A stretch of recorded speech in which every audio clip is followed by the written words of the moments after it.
이스라엘의 비가 3년 6개월 안 왔습니다.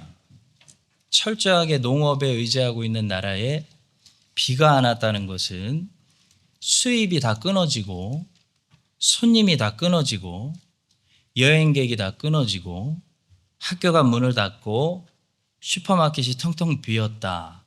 그런 말씀입니다. 오늘 본문은 이제 그 3년 6개월의 심판이 끝나고 하나님께서 다시 드디어 이스라엘에게 은혜를 베푸시려고 숨어있는 엘리야를 다시 드러내시는 그런 말씀이에요. 자, 이 기근을 통해서 하나님은 도대체 무엇을 말씀하려고 하셨는가? 이스라엘은 무엇을 깨달았어야만 했는가? 또 이 수천 년 전 이야기를 기록된 말씀으로 오늘 듣고 있는 우리들은 어떤 말씀을 듣고 어떻게 살아야 하는가? 오늘 세 가지 묵상하도록 하겠습니다. 첫째는 이런 말씀입니다. 나 때문인가? 너 때문인가? 에 대해서 오늘 말씀하십니다. 자, 17절과 18절을 보시면 아합하고 엘리야하고 3년 만에 만나서 논쟁하는 주제가 이거예요. 아합은 엘리야에게 너 때문이다 라고 얘기하고 엘리야는 아합에게 이 문제가 나 때문이 아니라 너 때문이다 라고 얘기하고 있습니다. 아합이 엘리야를 만나러 가다가 엘리야를 볼 때에 아합이 그에게 이르되 이스라엘을 괴롭게 하는 자여 너냐? 그가 대답하되 내가 이스라엘을 괴롭게 한 것이 아니라 당신과 당신의 아버지의 집이 괴롭게 하였으니 이는 여호와의 명령을 버렸고 당신이 바알들을 섬겼습니다. 자, 여기서 괴롭게 하는 사람은 히브리어로 아간이라는 단어인데요. 그 여리고성에서 몰래 보물을 훔쳤다가 이스라엘이 아이성 전투에서 패배하게 만들었던 그 아간과 동일한 단어입니다. 여러분, 이스라엘이 아이성 전투에서 왜 패배했냐면 여호수아가 경솔했기 때문에 패배한 거 아닙니다. 이스라엘이 아이성 전투에서 패배하게 된 원인은 아간 때문이었어요. 아간이 원인이에요. 그래서 여호수아가 아간에게 나중에 그렇게 얘기해요. 네가 어찌하여 우리를 괴롭게 하였느냐? 여호와께서 오늘 너를 괴롭게 하시리라 라고 아간이 심판을 받죠. 아합은 엘리야를 딱 보면서 어떻게 보고 있는 거냐면 여호수아가 아간을 보고 있는 것처럼 보고 있는 거예요. 당신이 아간이다. 이스라엘을 괴롭게 하는 자요. 당신 때문에 엘리야 너 때문에 기근이 와가지고 나라가 망했다. 그렇게 말하고 있는 거예요. 얼마나 황당합니까? 자기 때문에 나라가 망했는데 자기 때문인 것은 보지 못하고 다른 사람 가리키면서 하나님의 거룩한 선지자 가리키면서 네가 아간이다. 너 때문에 망했다. 이것이 아합의 모습이고요. 이것이 우리의 모습이 될 수도 있는, 아니 자주 우리의 모습이 된다는 것입니다. 그래서 나 때문인가 너 때문인가? 네가 아간인가 내가 아간인가? 이걸 잘 판단하라는 것이 오늘 주시는 첫 번째 말씀이에요. 이 사사시대 때 이스라엘에게 어떤 일이 벌어졌냐면 적군만 바뀌고 계속 동일한 문제가 반복됐어요. 적군만 바뀌고 계속 동일한 문제를 반복적으로 경험할 수밖에 없었던 이유가 뭐냐면 계속 이스라엘이 쟤네 때문이라고 생각했기 때문이에요. 이스라엘은 자꾸 문제가 발생하는 것이 우상을 섬기고 있는 자기들 때문이라고 생각하지를 못하고 블레셋이 쳐들어오면 블레셋 때문이라고 생각하고 모압이 쳐들어오면 모압 놈들 때문이라고 생각하고 미디안이 쳐들어오면 저 미디안 놈들 때문이라고 생각했어요. 그래서 미디안이 쳐들어왔을 때 하나님께서 안 되니까 그 미디안의 고통에서 구원해 달라는 이스라엘의 부르짖음을 들으시고 그 고통에서 꺼내줄 구원자 기드온을 보내시기 전에 문제의 원인이 미디안에게 있는 것이 아니라 이스라엘 자신에게 있다. 아간이 이스라엘 안에 있다라는 것을 깨닫게 하시기 위해서 누구를 먼저 보내시냐면 무명의 선지자를 먼저 보내세요. 왜 무명의 선지자일까요? 선지자에게 집중하지 말고 선지자가 전하는 말씀에 집중해보라는 거예요. 그래서 나중에 이스라엘을 그 미디안의 고통으로부터 건져내는 기드온, 그 기드온은 이스라엘을 그 문제에서 구원해 주었지만 그 이스라엘의 문제의 원인에서부터 구원해 주지는 못했습니다.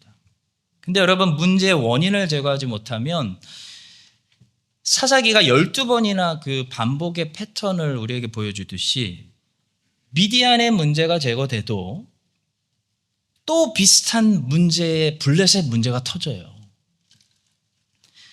문제의 원인을 제거하지 못하면 한 사람의 문제가 제거돼도 또 다른 사람하고 부딪히는 결과가 일어나는 거예요. 그래서 부딪히는 사람은 맨날 부딪히고 평생 부딪히는 거예요. 그래서 문제를 일으킨 사람은 이 교회에서도 문제를 일으키고 다른 교회 가서도 문제를 만나는 거예요. 기드온은 이스라엘의 문제를 제거해 주지만 문제의 원인을 제거해 주지 못합니다. 그런데 하나님이 기드온보다 앞서서 보내주신 그 무명의 선지자는 하나님의 말씀으로 이스라엘의 문제의 원인을 정확하게 보여줘요. 이스라엘 자손이 미디안으로 말미암아 여호와께 부르짖음으로 여호와께서 이스라엘 자손에게 한 선지자를 보내시니 그가 그들에게 이르되 여호와의 말씀에 이스라엘 하나님 내가 너희를 애굽에서 인도하여 내며 너희를 종되었던 집에서 나오게 하여 애굽 사람의 손과 너희를 학대하는 모든 자의 손에서 너희를 건져내고 그들을 너희 앞에서 쫓아내고 그 땅을 너희에게 주었으며 내가 또 너희에게 이르기를 나는 너희 하나님 여호와이니 너희가 거주하는 아무리 사람의 땅의 신들을 두려워하지 말라 하였으나 너희가 내 목소리를 듣지 아니하였느니라. 이게 문제의 원인입니다. 자, 10절에서 두려워하다라는 단어는 히브리어로 야레라는 단어인데요. 이 단어는 두려워하다, 경외하다, 복종하다, 섬기다 라는 뜻을 가지고 있는 단어입니다. 그러니까 히브리어로는 두려워하다와 섬기고 복종하다가 서로 연결되어 있어요. 뗄수야 뗄 수 없는 깊은 관계를 가지고 있다는 거예요.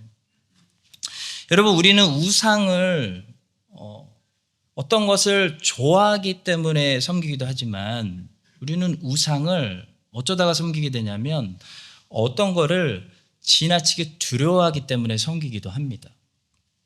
우리가 지나치게 좋아하는 것들이 우상이 되기도 하지만 우리가 지나치게 두려워하는 것들이 우리가 복종하고 섬기는 우상이 되기도 해요. 예를 들어 죽을까 봐 지나치게 죽음을 두려워하면 건강관리가 우상 숭배가 되기도 해요. 돈의 파워를 너무 지나치게 인정해서 돈 없는 것이 두려워지는 수준까지 도달하면 그때부터는 돈을 섬기고 돈에게 복종하게 돼요. 그래서 재물을 사랑하는 것도 우리가 재물에 욕심을 내게 만들지만 지나치게 가난한 것도 우리가 재물에 집착하게 만들고 욕심을 내게 만드는, 그러니까 재물 없음을 두려워하는 것이 우리가 재물에 욕심을 내게 만드는 똑같은 요소가 되기도 합니다. 그래서 가난했던 사람들이 돈에 더 집착하고 인정받지 못했던 사람들이 명예에 더 집착하고 권력에 짓눌렸던 사람들이 더 권위주의로 빠지게 되는 걸 많이 보게 되는 거죠.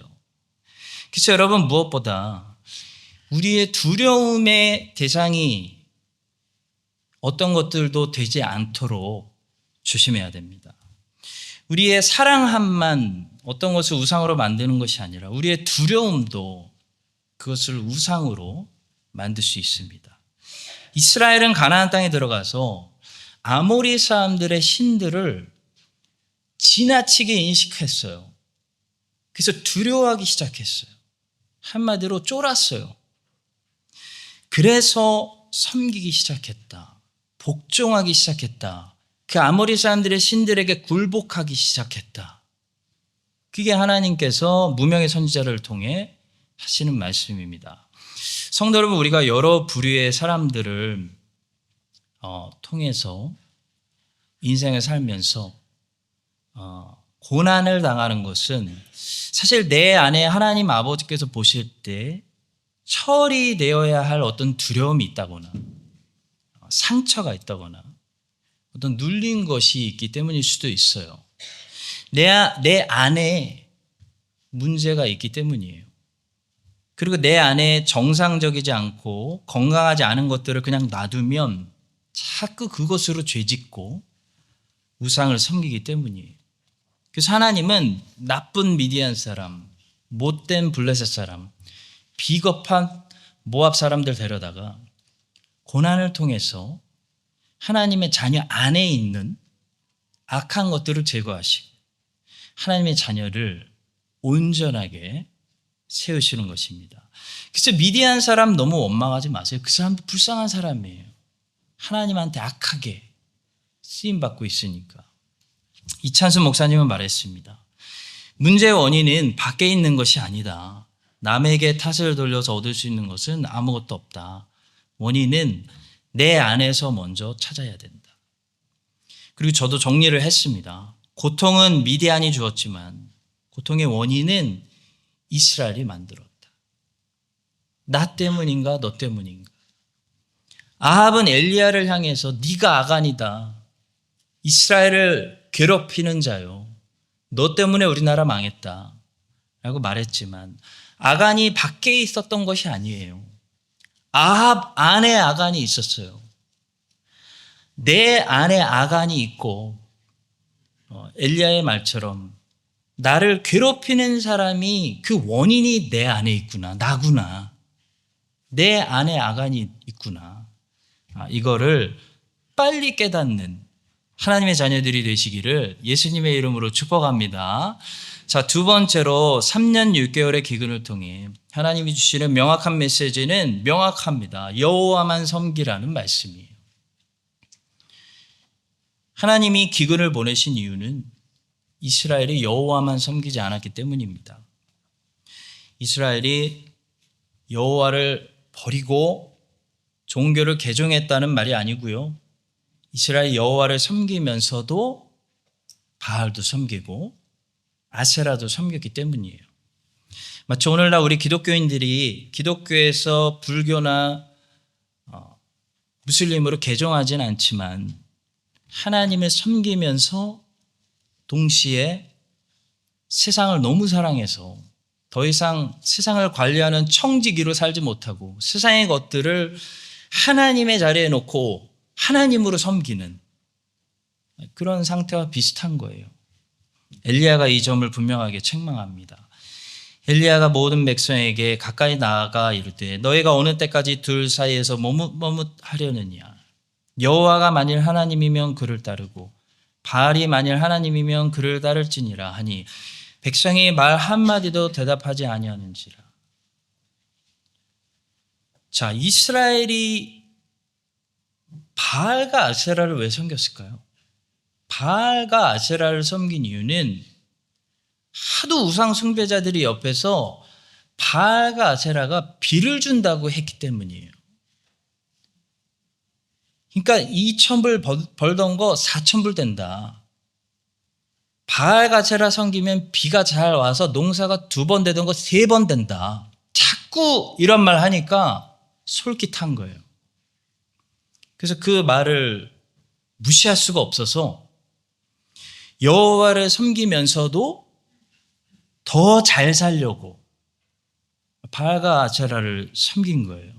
자, 근데 하나님이 왜 기근을 주셨을까요? 왜 질병이나 전쟁이 아니라 기근을 주셨을까요? 바알과 아세라가 비를 주는 것이 전혀 아니라는 사실을 드러내시기 위해서 기근을 주시는 거예요. 마치 우리 기독교인들이 하나님만이 우리의 기쁨이시고 하나님이 우리 인생에 쓸 것을 풍족히 다 주시고 하나님을 섬기며 훨씬 더 가치 있는 일을 위해 살아갈 때 우리 안에 즐거움이 충만하다는 그 진리의 말씀을 들어도 옆에서 하도 세상에서 그것만 있으면 행복하지 않아. 이것도 있어야 되고 저것도 있어야 돼. 그래야 사람은 행복할 수 있어. 자꾸 말하니까 솔깃해서 그 말을 무시할 수가 없어서 하나님의 말씀도 듣고 세상의 말도 듣고 살아가고 있을 때 하나님께서 어떻게 하십니까? 고난을 보내셔서 우리가 우리에게 기쁨을 주고 있다고 생각했던 것들이 사실 전혀 나에게 기쁨을 주고 있었던 것이 아니라 스트레스만 주고 있었다. 그걸 알게 해주시는 것과 비슷한 거예요. C.S. 루이스가 쓴 나니아 연대기에 보시면 주인공 소녀 질이라는 소녀가 어느 날 목말라 하다가 숲속 강가에서 예수님을 상징하는 그 아슬란이라는 사자를 탁 만나는 장면이 나옵니다. 그때 아슬란이 질에게 묻습니다. 너 목마르지 않니? 그러자 질은 대답합니다. 목말라서 죽을 지경입니다. 그랬더니 사자가 이야기해요. 그럼 마시라. 그랬더니 질이 뭐라고 얘기하냐면 그럼 제가 물을 마시는 동안 좀 비켜주시겠습니까? 라고 말해요. 사자는 조용히 으르렁 소리를 냅니다. 그랬더니 질이 다시 말해요. 제가 물을 마시는 동안 저를 해치지 않겠다고 약속해 줄래요? 당신은 소녀를 잡아먹나요? 그랬더니 사자가 말해요. 나는 소녀도 소년도 여인도 남자도 왕도 황제도 도시도 왕국들도 다 먹을 수 있다. 그랬더니 이 사자를 잘 모르고 있는 이 소녀는 이런 결론을 내립니다. 그럼 저는 아무리 목말라도 이 시냇물을 마실 수 없겠군요.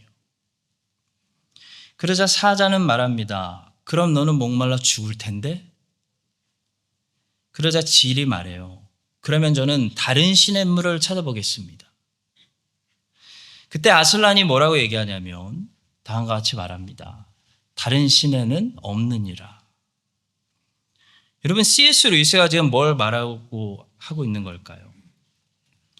예수님에 대한 무지 그리고 잘못된 선입견 그걸 버리고 예수님께 그래도 나와야 우리가 찾는 다른 세상에서 채워지지 않는 목마름을 해결할 수 있는 생수를 마실 수 있다는 거예요. 그런데 많은 사람들이 무시무시한 사자의 겉모습만 보고 무지 그리고 선입견에 사로잡혀서 예수님이 어떤 분인지 잘 모르고 저분에게 나를 맡겨버리면 나는 모든 것을 잃어버려야 할지도 몰라. 모든 것을 포기해야 될지도 몰라. 저분이 내 모든 것을 삼켜버릴지도 몰라. 다른 시내를 찾아봐야겠어. 라고 말하거나 아니면 이렇게 말한다는 거예요. 예수님, 제가 다 했는데 안 채워져서 목이 말라서 그 물 좀 마셔야겠는데 그 무시무시한 사자의 모습 좀 벗어줄래요? 나를 지배하고 나를 통치하겠다는 그 무서운 왕의 모습 좀 비켜주실래요? 그냥 위로해 주시고 그냥 응답해 주시고 그냥 필요한 거 채워주시는 그런 착한 모습으로만 나타나 주시겠어요? 라고 한다는 거예요. 아니면 질처럼 예수님, 제가 물을 마시는 동안 좀 비켜주시겠습니까? 라고 말한다는 거예요. 그러나 성도 여러분 어쩌겠습니까? 다른 데는 물이 없습니다. 왕에게 나와서 피조물이 굴복하지 않으면, 사자에게 나와서 엎드리지 않으면 세상 어디에서 평생 뭘 해도 목마를 거예요. 채워지지 않을 거예요. 늙을수록 후회가 많을 거예요. 예수님은 이스라엘에게 엘리야를 통해 말씀하시는 거예요. 바알과 아세라를 버리고 내 앞으로 돌아와서 내가 주는 물을 마시라. 그리고 건강하고 채워지고 더 가치 있는 삶을 살고 만족스럽게 행복한 삶을 살아라 말씀하십니다. 여러분과 제게 오직 기쁨을 제공하시는 분, 우리 영혼을 만족시키는 분, 예수 그리스도밖에 없다는 사실을 기억하고 오직 하나님만 섬기는 우리 모두가 될 수 있기를 예수님의 이름으로 축복합니다. 마지막 세 번째로, 하나님은 반드시 우리들에게 다시 나타나신다.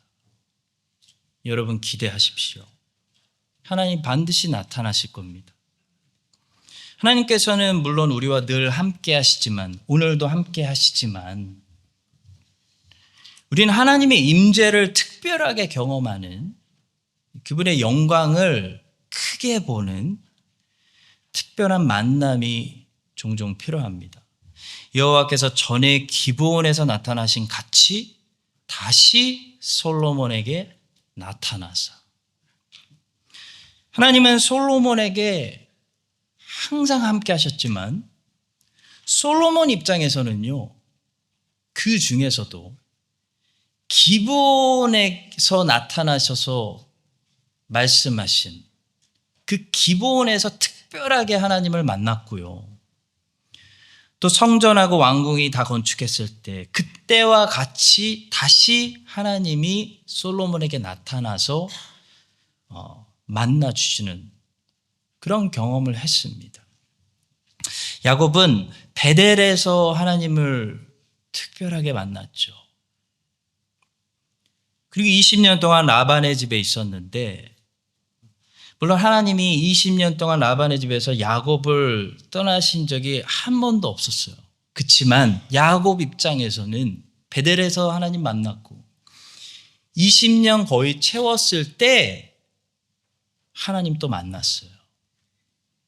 갑자기 나타나셔서 이제 이곳을 떠나 베델로 돌아가라.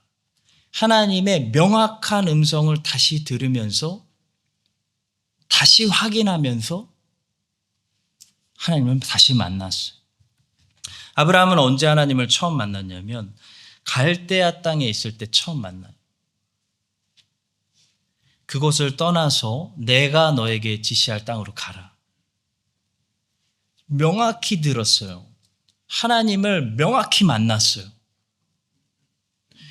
그리고 그 후에 하나님은 한 번도 아브라함을 떠나신 적이 없지만, 아브라함 입장에서는 언제 또 하나님을 다시 만났냐면 롯하고 헤어진 다음에 다시 하나님을 만나서 다시 말씀 듣고 다시 확인받았어요.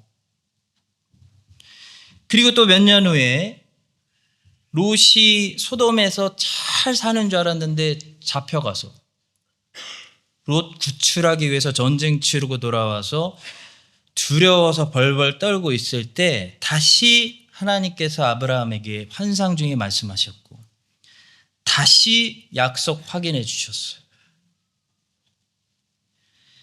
그 후에 아브라함이 86세 하갈을 통해서 이스마엘을 낳아요. 그리고 99세가 될 때까지 약 13년 동안 하나님은 한 번도 아브라함을 떠나신 적이 없지만, 아브라함은 침묵 속에 하나님을 기다리며 믿음과 순종을 살다가 13년 만에 99세 때 또 하나님께서 아브라함에게 나타나셔서 다시 말씀하세요. 아브라함이 99세 때에 여호와께서 아브라함에게 나타나서 그에게 이르시되 나는 전능한 하나님이라. 너는 내 앞에서 행하여 완전하라. 그러니까 하나님께서는 아브라함과 항상 함께 하셨지만 아브라함의 인생에는 바닥을 칠 때마다 중요한 시점들마다 뭐가 있었냐면 어떤 은혜가 있었냐면 하나님이 다시 나타났어요. 다시 확인해 주시고 다시 명확하게 말씀해 주시고 하는 그런 특별한 만남들이 있었다는 거예요. 스펄전 목사님은 철저한 개혁신앙인으로서 두 번째 중생을 말하는 분은 아니시지만 여호와께서 전에 기브온에서 솔로몬에게 나타나 주셨던 것과 같이 다시 특별하게 솔로몬을 만나 주시는 이 다시 만남이 우리에게 너무나 중요하다고 말씀하셨습니다. 태양은 우리가 보든지 보지 못하든지 간에 겨울의 안개를 뚫고 빛을 비춥니다. 그렇지만 한여름에 장렬하는 빛이 있는 거죠. 우리가 항상 하나님과 동행할지라도 하나님께서 우리에게 자기 마음의 은밀한 일들을 열어 보여주시고 자신을 나타내시는 때들이 있습니다. 왕궁에서 지낸다고 해서 모든 날이 잔치하는 날은 아닙니다. 하나님과 함께 한다고 해서 모든 날이 주님께서 우리 영혼에 자기 영광을 드러내시는 특별한 안식일의 때와 같이 맑고 영광스러운 것은 아닙니다. C.S. 루이스에게 영향을 주었던 조지 맥도날드라는 영국 스코틀랜드 작가이자 영국의 목사님이 있는데요. 그분이 공주와 고블린이라는 어린이들을 위한 책을 썼습니다. 그 이야기가 우리의 신앙의 모습을 정말 적절하게 보여주어 감동을 줍니다. 아이린이라는 8살 꼬마 소녀가 있었는데요. 그녀에게 가끔 나타나는 요정 할머니가 있었어요. 착한 할머니예요. 근데 가끔 나타나요. 근데 아이린이 먼저 찾아가면 요정 할머니가 없을 때가 더 많았어요. 그래서 할머니가 아이린에게 작은 실이 묶여있는 반지를 하나 줍니다. 그리고 할머니가 보고 싶으면 이 실을 따라오면 된다라고 말해줬어요. 근데 실이 눈으로 보이지는 않았습니다. 그랬더니 할머니가 말씀하시기를 실은 너무 가늘어서 보이지 않는 거란다. 그래서 느낄 수만 있단다. 라고 말했습니다. 그래서 실을 만져봤더니 진짜 실이 느껴졌어요. 그리고 할머니가 말했어요. 잘 들으렴. 반지를 내 베개 밑에 두고 있다가 위기가 닥치면 반지를 끼고 실을 느껴봐. 그리고 실이 이끄는 대로 따라오기만 하면 돼. 그러면 할머니가 있는 곳으로 데려다 줄 거야. 그러면서 당부했습니다. 하지만 많이 돌아가는 것 같을 거야. 그래도 실을 끝까지 의심하면 안 돼. 내가 이 실을 잡고 있는 동안 나도 이 실을 잡고 있다는 것을 잊지 말아라. 라고 말했어요. 근데 어느 날 아이린이 자고 있는데 도깨비들이 집 안으로 들이닥쳤습니다. 도깨비들이 복도에서 막 으르렁거리는 소리가 들렸어요. 아이린이 정신을 차리고 반지를 끼고 실을 느끼면서 실이 인도해 주는 곳으로 따라가는데 이상합니다. 실이 아이린을 집 밖으로 인도하는데 그 방향으로 자꾸 가면 도깨비 소굴이에요. 도깨비 소굴 방향으로 지나가는데 실이 거대한 돌무더기 앞에 도착합니다. 막다른 골목입니다. 여기는 진짜 아닌 것 같다. 이제 정말 더 이상 이 길은 아닌 것 같아. 잘못 온 것 같아. 이 길은 아니야. 그래서 돌아가려고 하니까 실이 더 이상 안 느껴져요.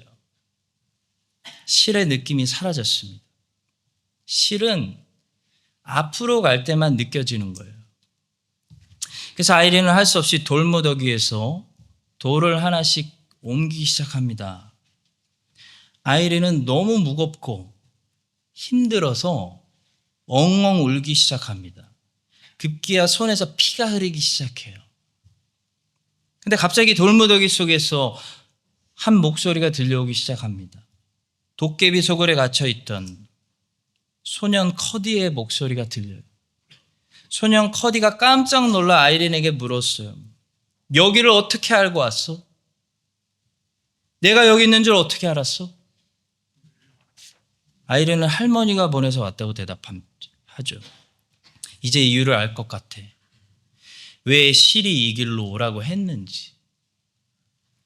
그리고 커디를 돌무더기에서 구출한 후에 실은 계속해서 아이린을 도깨비 소굴이 안으로 점점 더 깊이 인도합니다. 그런데 아이린이 변했어요. 아이린이 이제는 아무 말도 하지 않고 실을 따라갑니다. 도깨비 속을 안으로 들어가려고 해요. 그래서 커디가 깜짝 놀라면서 물었습니다. 아이린, 어디 가는 거야? 그 길로는 아무도 안 간다고. 그 길로 가면 큰일 나. 거기는 밖으로 나가는 길이 아니야. 사람들은 전부 이 길로 간다고. 그 길에는 출구가 없어. 그러자 아이린이 대답하죠. 알아. 하지만 실이 이리로 안내하고 있어. 나는 실을 따라가야 돼. 알아. 아무도 이 길로 안 가려고 하지. 근데 실이 이리로 인도하고 있어. 나는 실을 따라가야 해. 사랑하는 성도 여러분, 예수 그리스도의 말씀을 따라가다 보면 엘리야처럼 도깨비 소굴로 더 깊이 인도하는 것 같은 그 느낌을 받을 때가 있습니다. 아합 왕에게 가서 보이라니요. 죽으라는 말씀이시죠? 근데 왜 엘리야가 갈까요? 하나님의 말씀을 순종해서 따라갈 때 엘리야는 하나님을 느낄 수가 있기 때문이에요. 하나님이 느껴지기 때문이에요. 하나님의 말씀을 따라가다 보니 엘리야가 따라가다 보니 왜 돌무더기로 인도하시고 왜 도깨비 소굴로 인도하시는지도 때로는 알 것 같아요. 왜냐하면 거기 가보니까 목소리가 들려요. 살려달라고. 물 좀 먹여달라고. 생명의 양식 좀 먹여달라고. 예수 그리스도의 실을 따라가다 보면 영혼들이 목말라서 울고 있는 탄식 소리가 들려요. 그래서 왜 예수님이 이런 길로 인도하셨는지 돌무더기를 다 옮겨보면 깨닫게 돼요. 성도 여러분, 여러분들은 엘리야처럼 실을 따라가고 있습니까? 실이 느껴지십니까? 그 길이 아무리 어렵고 손에서 피가 나고 힘들어도 여러분들이 그 길로 계속 실을 붙잡고 가다 보면요, 반드시 하나님이 다시 만나 주실 때가 있습니다. 반드시 하나님이 다시 나타나세요. 그래서 다시 확인해 주세요. 다시 지시해 주세요. 다시 명확한 말씀을 주세요. 아이린에게 실 뒤에 할머니가 있다는 믿음이 있어서 가는 거예요. 아이린이 실을 붙잡고 있는 동안에 할머니도 실을 붙잡고 있다는 믿음이 있는 거예요. 그것처럼 여러분이 아무리 힘들어도 말씀을 붙잡고 순종해서 그 믿음의 길을 걷고 있는 동안에 저쪽에서도 주 예수님께서 여러분들을 붙들고 계시다는 사실 믿으시기 바랍니다. 그 믿음과 순종의 실 뒤에는 반드시 주님이 있습니다. 주님이 다시 찾아와 주시고 다시 만나 주시고 다시 말씀하시고 다시 나타나실 거예요. 여러분 기대하세요. 하용조 목사님은 말했습니다. 하나님은 결코 늦게 오시는 법이 없습니다. 그분은 정확한 때 우리에게 찾아오십니다. 워런 윌스비 목사님은 하나님의 자녀들이 불 속으로 들어갈 때, 돌무더기 속으로 들어갈 때, 엘리야가 아합과 이세벨 도깨비 굴로 들어갈 때 하나님은 하나님의 시계를 보시고 하나님의 손은 온도계를 들고 있다라고 말했어요. 주의 백성들이 풀무불 속에 있을 때 창조주께서는 시계에서 눈을 떼지 않으시고 온도 조절 장치에 손을 얹으신다. 그분은 얼마나 오래 얼마나 뜨겁게 해야 할지 아시며 언제나 통제하고 계신다. 하나님이 시계를 보고 계시다는 것은 하나님이 정확한 때가 되면 하나님이 다시 우리에게 나타나 주신다는 말씀입니다. 하나님이 온도계를 붙잡고 계시다는 것은 이 고난이, 이 불이 우리의 불순물만 나오게 하고 우리를 해치지 못하도록 붙들고 계시다는 사실을 말씀합니다. 여러분과 제가 이 사실을 기억하고 여러분들 고생이 많으세요. 손에 피가 나고 도깨비들이 우글거리고 옮겨도 끝도 없는 또 옮겨야 되는 돌무더기를 만나시더라도 실을 계속 따라갈 때 여러분들 앞에 다시 나타나 주시는 그 신실한 하나님을 꼭 다시 만나시는 은혜를 누리시기를 예수님의 이름으로 축복합니다. 기도하겠습니다. 하나님, 실을 따라가며 하나님을 느끼며 믿음과 순종으로 삶을 사는 하나님의 자녀들에게 다시 나타나 말씀하여 주시고 명령하여 주시고 하나님 뜨겁게 만나는 은혜를 주시옵소서. 우리 하나님만이 물을 가지고 계십니다. 바알과 바세라가 물을 준다는 것은 거짓말입니다. 하나님, 그렇게 무시무시한 사자의 모습을 하고 계시다면 다른 데 가서 알아보겠습니다 라고 하지 않게 하시고 왕 앞에 와서 주 앞에 와서 순종하고 엎드리며 가치 있는 삶을 살며 대신 날마다 물을 마시는 삶을 살게 하여 주시옵소서. 항상 너 때문이라고 생각했던 이스라엘에게 무명의 선지자부터 보내신 것처럼 나 때문이라는 사실을 알게 하시고 내 안에 아간 그 문제의 원인을 고쳐주시는 여호와 라파 우리를 치료하시고 고치시는 하나님 만나게 하여 주시옵소서. 예수님의 이름으로 축복하며 기도합니다.